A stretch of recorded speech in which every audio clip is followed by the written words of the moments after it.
Salve, salve galera! Espero que todos e todas estejam bem. Eu sou Vitor Silva, aqui é o apresentador do Alcoff Brasil. Hoje no vídeo de número 14, que é o mais um boletim que estaremos falando aqui da semana, do que de melhor aconteceu nos esportes americanos. Tivemos demissão de técnico, de time que está brigando por mando de quadra de playoff na reta final de temporada.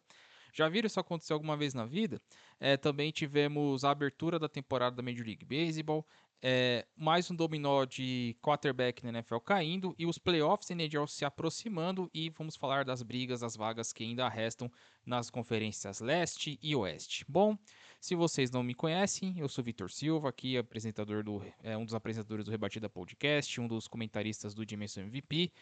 Aqui abriu um canal aqui no YouTube recentemente para falar a respeito dos esportes americanos, que é uma paixão minha aqui no YouTube. Inclusive, falando em paixões, eu vou deixar aqui o convite, vai estar aparecendo aqui no card, do canal do Texas Rangers Bra, do meu amigo Tássio Falcão, que estreou seu canal no Opening Day para falar do seu time do coração, Texas Rangers, né, o campeão da World Series de 2023. Então vão lá, prestigiem e ajudem a espalhar a mensagem do Texas Rangers aqui pela internet de meu Deus. Bom, vamos iniciar aqui os trabalhos falando a respeito da NBA, pois teve a notícia chocante, né? Pois na última quinta-feira a gente tivemos um dos finais de jogos mais malucos da história da NBA, no duelo entre Chicago Bulls e Los Angeles Lakers, né? Que o Lakers tomou 9 pontos em 12 segundos, foi um negócio absurdo. O Lakers vencia por 5 na reta final de jogo. Tomou duas cestas de três do Bulls assim muito rápido na segunda, com o LeBron comendo bola feio na jogada, né? O Josh Giddey tem nada a ver com a história. E o Bulls conseguiu virar o jogo no finalzinho. O Lakers chegou a estar vencendo por 16 pontos essa partida. Aí o Austin Reeves conseguiu fazer a sexta faltando 3 segundos para acabar. E como o Bulls não tinha mais tempo, era o modo Everaldo Marques, né? Joga pro alto e reza. O Josh Giddey mandou uma pomba do meio da quadra, acertou, fez a bola de 3, né? O Bulls venceu por 119 a 117, num dos jogos mais malucos, doidos que a NBA presenciou recentemente, né? O Chicago Bulls, com certeza, uma das partidas históricas que ficará na história da franquia. Mas o assunto não é essa partidaça que aconteceu entre Bulls e Lakers, ou o Washington Wizards, né, tomando 162 pontos do Indiana Pacers, né, algo assim bizonho, mas o Wizards tá na Copa Copper Flag, então acho que isso não vai mudar muita coisa. E sim, o que aconteceu em Memphis na sexta-feira, pelo menos aqui no Brasil, na hora do almoço ali, meio-dia, 1 da tarde, quando a franquia anunciou que demitiu o seu técnico Taylor Jenkins, né, o técnico do Memphis Grizzlies, que estava na franquia desde 2020. Em aproveitamento, número de vitórias, é o técnico mais vitorioso da história da franquia Grizzlies, né? O Grizzlies que tem 30 anos de existência, né? Chegou na NBA na temporada 95-96, junto com o Toronto Raptors, né? As duas franquias do Canadá, só que em Vancouver o time acabou não emplacando, aí realocou para Memphis, onde está até hoje. E o curioso é que, assim, eu não me lembro, não sei se aqui a nossa estimada audiência vai lembrar, quando foi a última vez que nós vimos, né, um técnico do time que tá brigando por playoff, brigando por mando de quadra. O Memphis hoje tá ali em quinto lugar na Conferência Oeste, tá pau a pau com o Lakers para definir para brigar, né, por mando de quadra, pelo menos nessa primeira rodada dos playoffs. Demitiu o técnico, né? Ainda mais um técnico que já tá, né, já há um tempo na franquia, já tá estabelecido, né, coisa e tal, e você mandar o treinador embora dessa forma, né? Tá certo que o Memphis teve uma queda de rendimento nessa reta final, recentemente, né, na temporada regular da NBA, né? O time tava ali brigando ali para ser segundo, terceiro, né? Acabou perdendo espaço para Houston Rockets, para Denver Nuggets e agora pro Lakers. Demite o seu técnico, né, que a não ser que tenha sido algo assim muito grave ou muito fora da curva, né? Tem sido algo assim gritante para que Memphis tomasse a decisão, pois a gente está acostumado a ver quando um técnico cai, mas quando o time está, sei lá, era para pegar playoff e não pegou, tá uma panela de pressão mais assim gigantesca, ou um time que está em reconstrução e precisa e quer ter uma nova visão, quer ter um técnico para comandar um time mais novo, né, para preparar essa franquia para voos maiores. Só que essa do Memphis foi muito confusa pelo timing, né? Pode até, talvez pela queda, ser compreensível em partes a demissão, mas no meio assim de uma briga por playoff é muito complicado. A gente está acostumado a ver no Brasil, né, os técnicos serem demitidos assim em retas finais de campeonatos, né, que aqui a gente já está acostumado no nosso futebol que é um pouco mais bagunçado.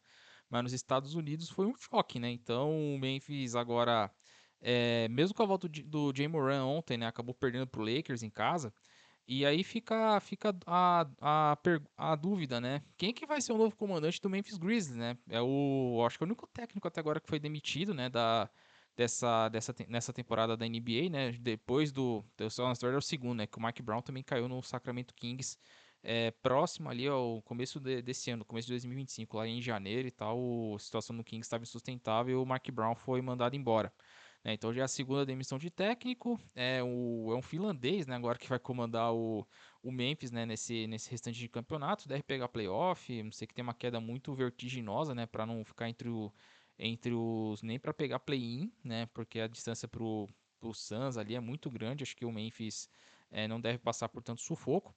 Mas assim, é sendo nos próximos capítulos, pois o Memphis, quando a gente pensa que vai, sempre acontece alguma bagunça, o time acaba ficando para trás, acaba dando tiros no próprio pé, né? Então, fica aí, né? Vocês lembram de alguma demissão dessa, assim, uma demissão meio doida, meio maluca, que tem acontecido nesses moldes de esportes americanos, né? Uma galera mais das antigas e tal. Então, por favor, deixem aqui nos comentários aqui o que vocês pensam a respeito, né? Não vou chegar a entrar aqui no mérito de classificação de playoff de NBA e tal, vou deixar para a próxima semana, que aí já vai estar na reta final, né? Vai ser a última semana de jogos, né, da temporada regular antes de começar o play-in de fato. Vai ter a final do basquete universitário, né, tanto masculino quanto feminino, né, os seus respectivos Final Four.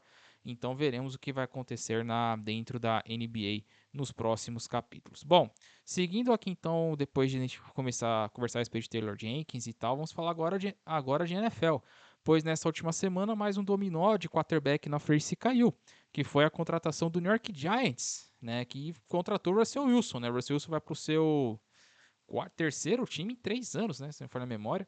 Ou no terceiro time dos últimos 4, né? Pois desde que ele foi trocado de Seattle para Denver, atuou 2 temporadas no Denver Broncos, né?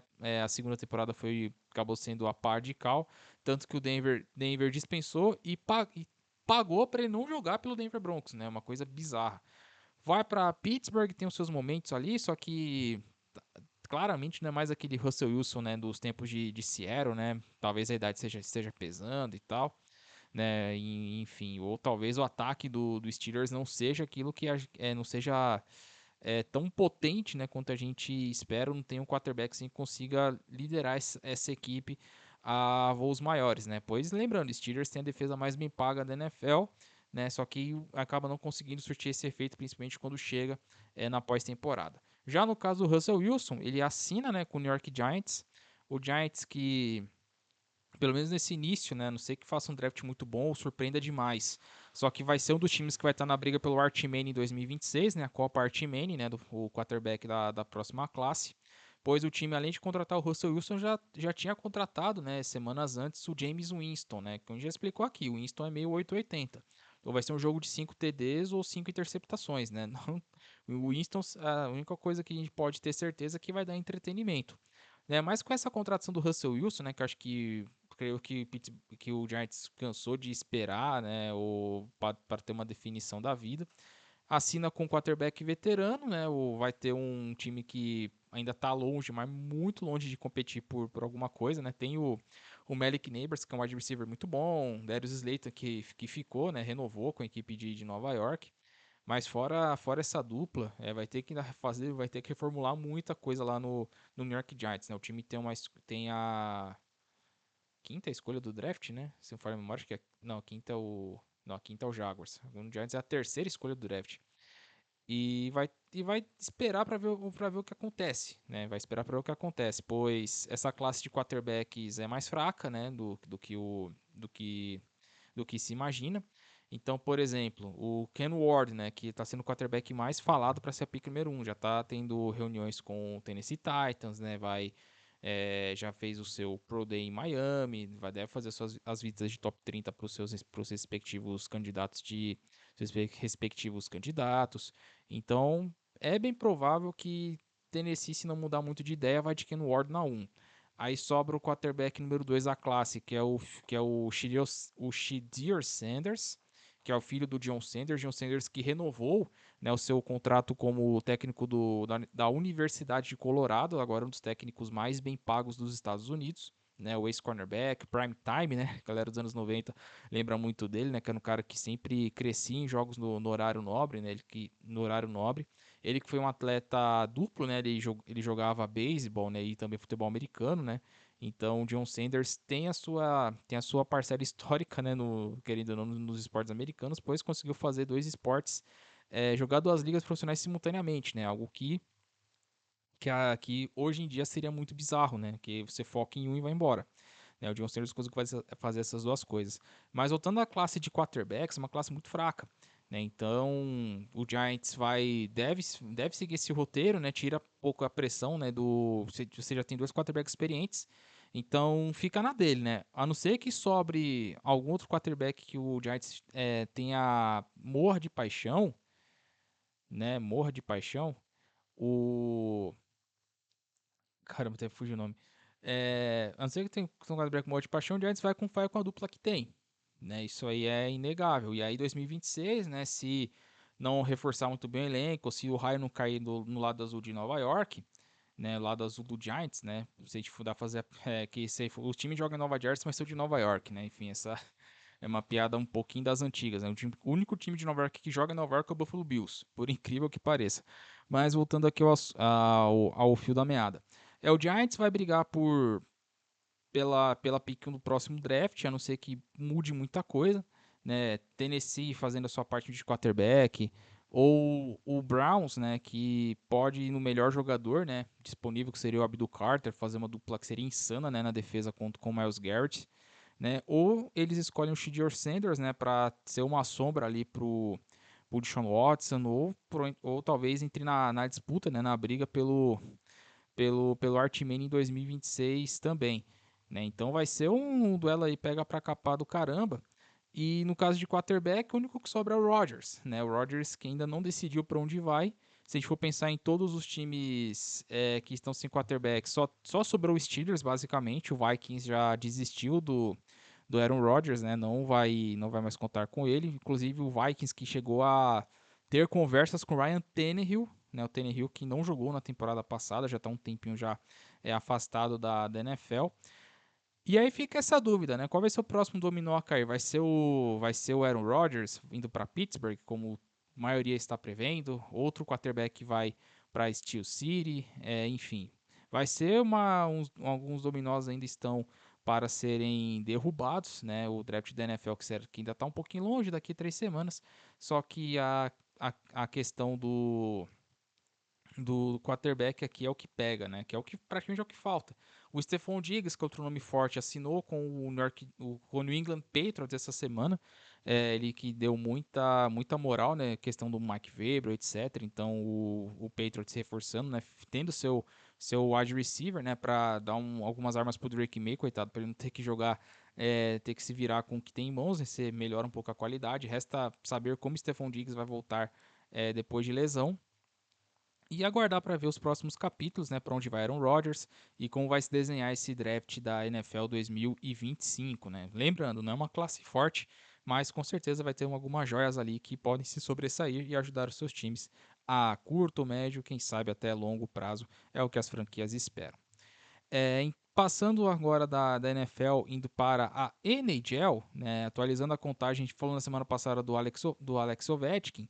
O Ovechkin agora está a 6 gols da sua marca histórica, né, marca histórica de gols, né, ultrapassou o Gretzky e ser o maior artilheiro em gols na história da National Hockey League.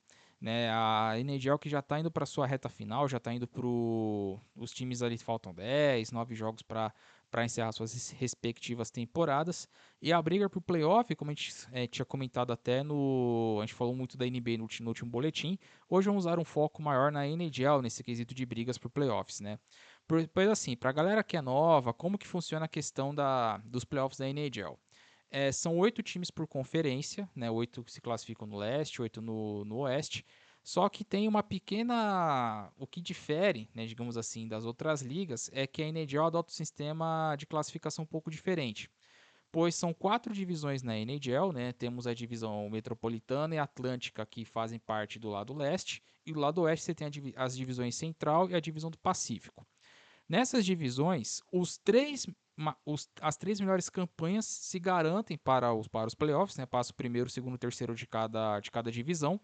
E 2 vagas são pelo wildcard, ou seja, você tem as 2 divisões, os 3 primeiros de cada uma delas avançam, e aí as 2 melhores campanhas abaixo delas completam as 8 vagas. Sendo que pode acontecer de termos um cruzamento de ter os 4 times da mesma divisão se enfrentando na mesma chave, né? Primeiro contra o quarto, segundo contra o terceiro, né? Se passando aqui de uma forma mais lógica, né? Porque a gente pode estar acostumado aqui já a nível nacional. Ou pode ter, por exemplo, 5 times de uma divisão e um desses times acaba indo para a chave da outra divisão.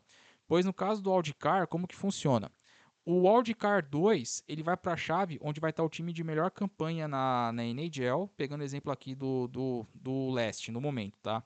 Hoje, o Wildcard 2, no momento que estamos gravando esse vídeo, 30 de março, seria o New York Rangers.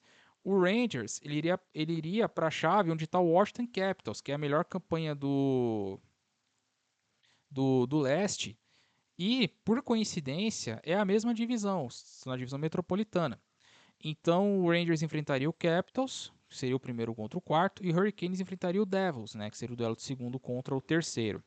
Os Senators, que seria o wildcard 1, que por coincidência, que é da mesma divisão do Toronto Maple Leafs, que é a divisão do Atlântico, o Maple Leafs que hoje seria o líder o cabeça-chave, digamos, seria o melhor time da outra chave, enfrentaria o Toronto Maple Leafs no duelo canadense, enquanto teríamos um duelo na Flórida, entre o Florida Panthers e o Tampa Bay Lightning, né? Então, só citando esse exemplo de como funciona. Já foi até falado, né, o Gary Bettman dando entrevistas de que ele não pretende, né, mudar esse formato de playoff, né, que ele prefere manter como tá, pode manter como tá, etc.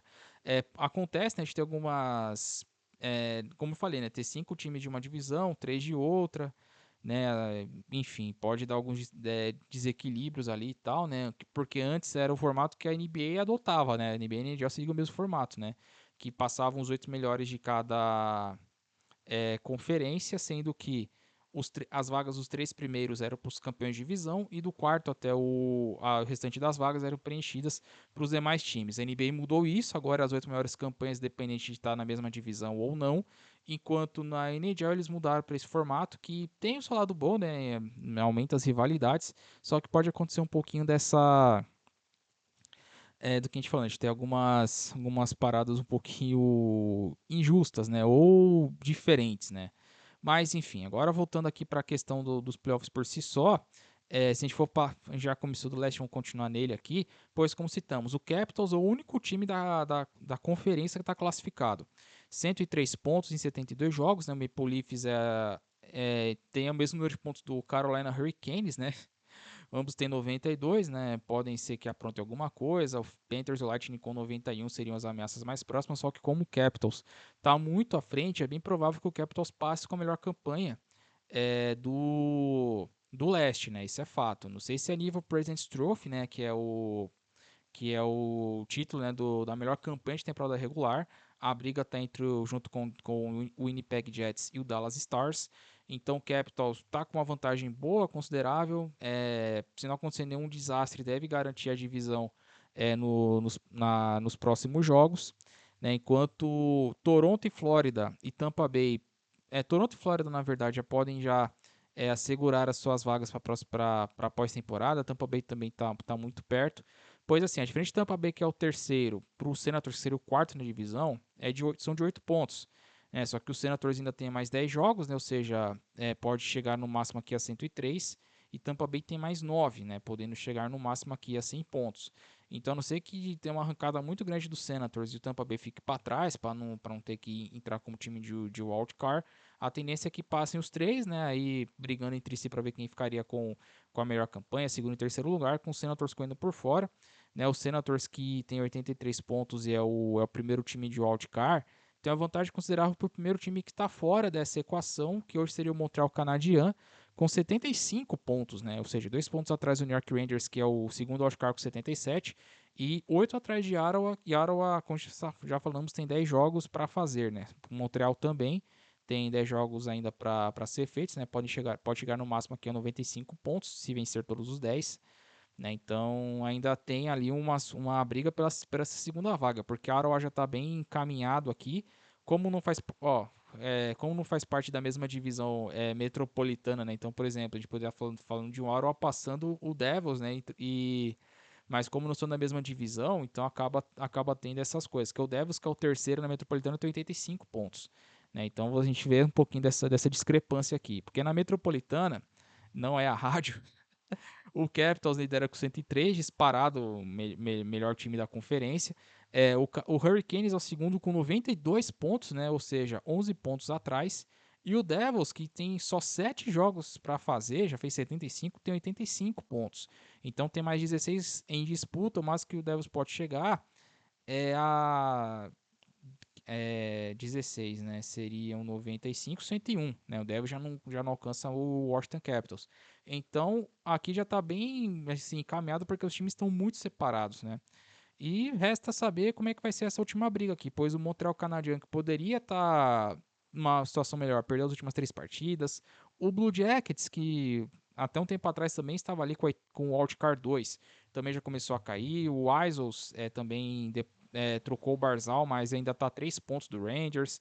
O Red Wings, né, que todo mundo colocava uma esperança de que finalmente o time vai para os playoffs. 3 pontos atrás do Rangers aqui, com um jogo a menos comparado à equipe de Nova York. E do Boston Bruins para baixo, eu acho muito difícil, né? O Sabres com 66 ainda tem chances matemáticas, porque ainda tem mais 10 jogos para fazer. Pode chegar a 86, mas vamos combinar aqui, vai. O Sabres não chega. O Flyers, que o Tortorella caiu nessa última semana, né? O John Tortorella foi demitido com 69 pontos, empatados com Penguins e Bruins. Só que é muito difícil que esses times façam assim, ter um milagre para classificar. Então a briga seria hoje no leste entre o Rangers, Canadian, Blue Jackets, Islanders e o Red Wings, né? Seriam aqui 5 times para a segunda vaga, pois acho que dificilmente o Ottawa vai sair do Wildcard 1 aqui. Então no leste seria essa briga. Já no lado oeste, como já citamos os times que brigam pelo President's Trophy, né, o Winnipeg Jets e o Dallas Stars, são os únicos classificados, né, já garantiram sua vaga para a pós-temporada no lado oeste, né, o Jets com a melhor campanha da NHL inteira, com 104 pontos, Dallas Stars com 100 é o segundo, então os dois aqui, ambos têm 9 jogos restando, vão brigar por essa primeira vaga para ver quem fica com, digamos, o mando de gelo, até se bobear a Stanley Cup, né, até a grande decisão quando o melhor time do leste enfrenta o melhor time do oeste da pós-temporada. O Avalanche, né, que todo mundo pensou que o time tinha se perdido depois da troca do Mikko Hunter, né, não sei o que lá e tal, o terceiro na divisão central, com 93 pontos, né, tá 6 à frente do Minnesota Wild e do St. Louis Blues, que seriam os dois times da central que estariam se classificando pelo wildcard. Né, o Blues, inclusive, tem a melhor sequência da NHL, né, no momento, né, o time está pegando fogo no gelo, venceu as últimas 9 partidas, né, já se colocando aqui na briga, abrindo uma boa vantagem para o Vancouver Canucks, que é o primeiro time fora com 81 pontos.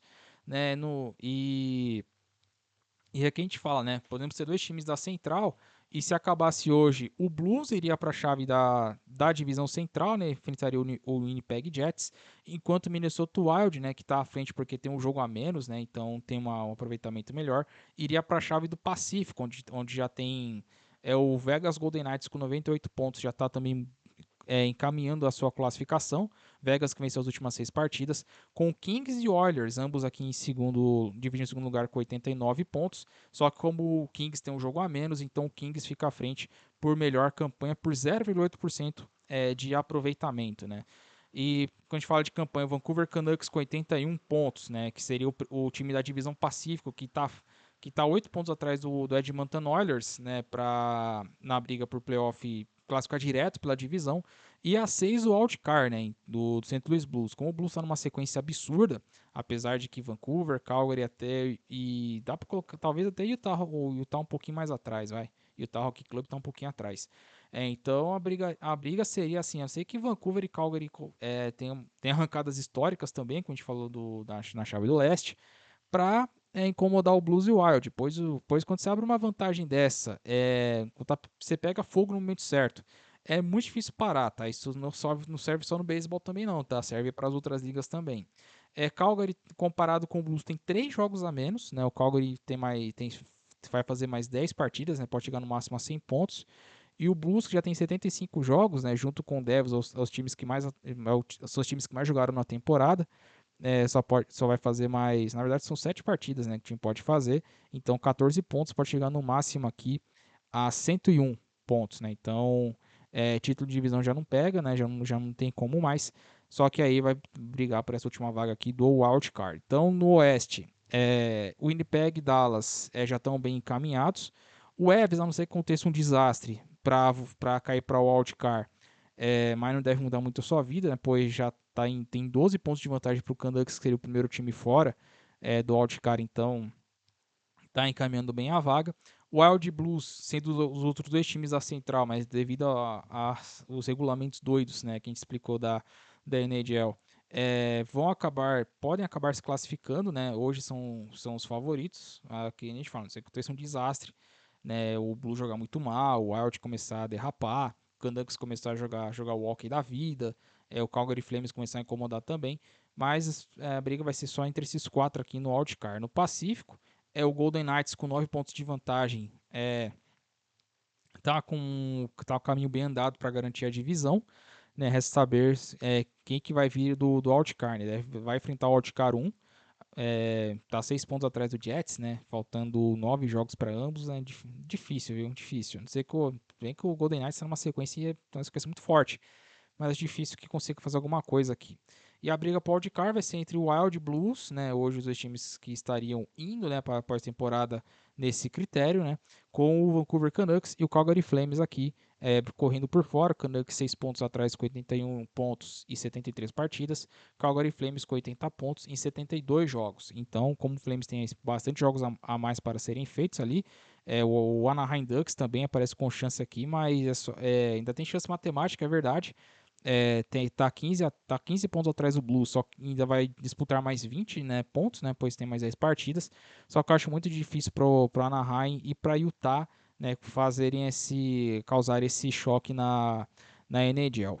Seattle Kraken, Nashville Predators, Chicago Blackhawks e San Jose Sharks, todos eles já estão sem chances matemáticas de conseguir uma vaga na pós-temporada de 2025. Então, deixa aí nos comentários quem vocês acham que tem mais chance de classificar, quem vocês acham que pode chegar lá, quem que vocês esperam, nos duelos que vocês esperam ver nessa pós-temporada, enfim. NHL também já está indo para a sua reta final. E, caramba, já deu tudo isso. 27 minutos, meu Deus, vamos lá. E fechando aqui o boletim com a MLB. A temporada começou, né? Tivemos o Opening Day nesse último dia 27, né? Tivemos algumas surpresas, né? Mas acho que a maior delas vindo do lado de Nova York, né? Pois o Yankees, no seu Opening Day, né? No duelo contra o Milwaukee Brewers, teve o primeiro catcher leadoff a rebater um home run na história do Opening Day, que foi o Austin Wells, conseguindo esse feito, né? Na primeira entrada, rebatendo o home run contra o Fred Peralta. O Yankees venceu o jogo por 4-2, né? Um duelo mais apertado. Só que no segundo jogo, o Yankees vence por 20-9. Cada corrida do Milwaukee Brewers foi um home run do Yankees. O Yankees conseguiu ser o primeiro time também na história da MLB a ter 3 home runs nos primeiros 3 arremessos do time adversário. Ou seja, o pitcher foi o Nestor Cortes. Primeiro arremesso, home run do Goldschmidt. Segundo arremesso, foi o home run do... O terceiro foi o do Judge. O segundo foi de quem, meu pai? Eu não vou lembrar agora. Enfim, eu sei que foram tipo os primeiros 3 arremessos do Brewers no jogo. O Yankees bateu os 3 e os 3 foram home runs. Ou seja, primeira vez que acontece na história da MLB. E durante a partida, notaram, né, que o Yankees joga com bastões diferentes, né? Pois o que aconteceu? Uma das pessoas, né, que trabalha no New York Yankees, né, ele conseguiu inventar uma forma de fazer como? Vamos lá, tentar explicar aqui para vocês. O bastão de beisebol, para quem já tá acostumado a acompanhar o esporte, ou para quem, sei lá, viu nos filmes e tal, e já tem uma noção, o bastão tem uma parte que é mais gordinha, né? Ou seja, para quem já é mais parecido com aqueles copões de cerveja, sabe? onde você tem a parte maior, né, onde você vai caindo líquido e tal, e vai afunilando e tal, beleza. O bastão tem esse formato, assim, digamos, de copo gigante, né? O que que esse cara no Yankees fez?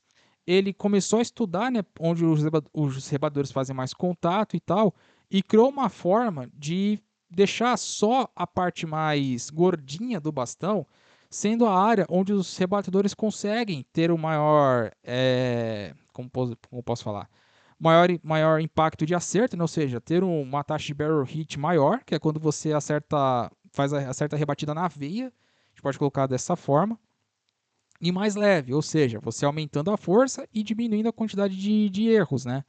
Não são todos os rebatedores do Yankees que fazem isso, só que nesse dia, né, no caso do último sábado, o Yankees rebateu 9 home runs nesse jogo, que é o recorde da franquia numa única partida, né? Como falamos, vitória por 20-9, né? Foi uma performance assim do ataque assombrosa. O Aaron Judge teve 3 home runs, sendo um Grand Slam, né? O Aaron Judge terminou com 8 RBI no jogo.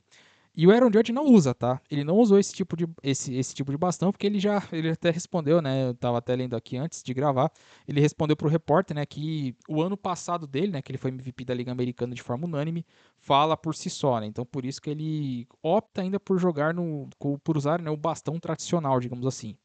Isso chamou a atenção do mundo da MLB como um todo, né? Tanto que a MLB já soltou uma nota dizendo que esses bastões são permitidos, né? Tá valendo, pode usar.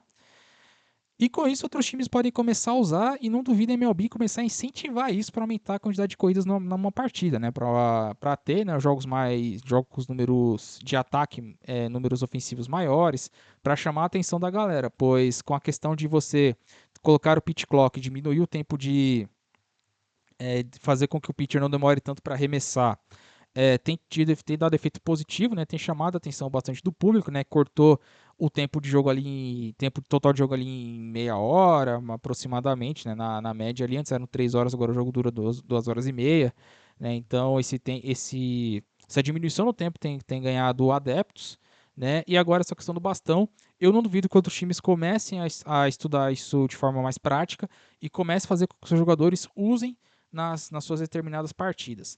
Então o Yankees fez algo que a própria MLB já deu o aval e pode ter certeza que outras franquias começarão a usar. Em termos de campanha, o Dodgers se tornou o primeiro time desde 85, né, ou seja, desde o Detroit Tigers, que tinha vencido o World Series de 84, a iniciar uma temporada vencendo os primeiros 5 jogos, né, o Dodgers que teve uma emoção gigantesca no jogo do último sábado, da última sexta-feira, contra o Detroit Tigers, que o Mookie Betts rebateu o home run para desempatar o jogo na oitava entrada e rebateu o home run de Walcott na décima, né? Ou seja, o primeiro jogador a fazer isso na mesma partida na história da Major League Baseball.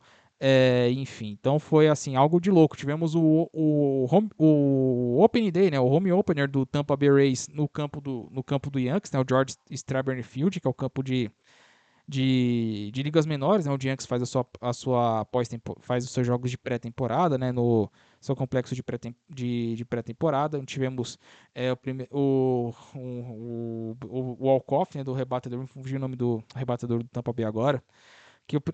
Foi a primeira rebatida do cara, o primeiro arremesso foi o home run da vitória contra o Colorado Rocks, né? O Rocks que venceu a segunda partida, né? Então, tivemos essas ocasiões aí diferentes, né? Salvo engano, acho que os únicos três invictos da temporada até agora são Los Angeles, Philadelphia e St. Louis Cardinals, né? Com exceção o Tigers ainda não venceu, né? O Tigers nem joga hoje, né? O Tigers não venceu, o Washington ainda não venceu, quem mais ainda não venceu? O Twins ainda não venceu. Então ainda temos alguns times que ainda estão zerados na temporada, mas é claro, 162 jogos, muita coisa pode acontecer até lá. E é só o início de uma longa e maravilhosa temporada.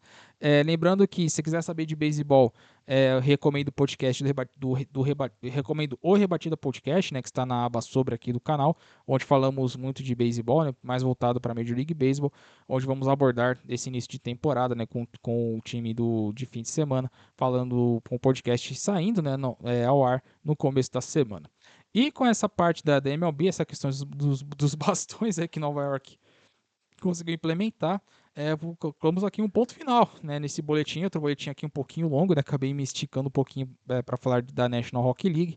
Então, queria agradecer a todos e todas que ouviram esse episódio até aqui, viram esse vídeo até aqui.